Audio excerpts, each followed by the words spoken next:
This conference in Abuja at the instance of the West African Action Network on Small Arms is aimed at addressing the coordinated regulation of the trade and transfer of small arms and light weapons within the country and across its borders. With the security situation in Nigeria, discussions here are centered around the signing and implementation of the United Nations Arms Treaty to help federal government keep tighter control on the proliferation of light weapons in the country. There is a huge amount of small arms that have been trafficked into Nigeria that are being used in this conflict up in the northeast. And day in, day out, they are causing damage. They are killing people, injuring people, innocent people, women, children, civilians, people who are in no way deserving of such a fate. The Arms Trade Treaty is the first legally binding document to regulate the trade and transfer of arms across the world.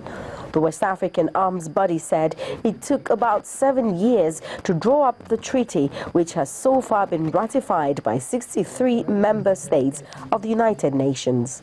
You will not believe that until now, since 18th century, when ammunition and guns and so on were invented, there has never been any instrument to regulate the way these weapons are traded. But we have a number of protocols that even guide the way tomatoes are sold and bought.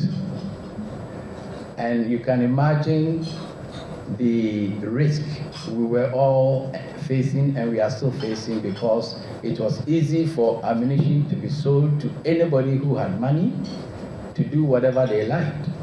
Nigeria is at present battling insurgents in the northeast, and so far the army has reported the recovery of all manners of weapons in the counterinsurgency operations. Such proliferation and security threat is what the ratification and domestication of this arms treaty is set to check. Omelogo, Nadi Channels Television News.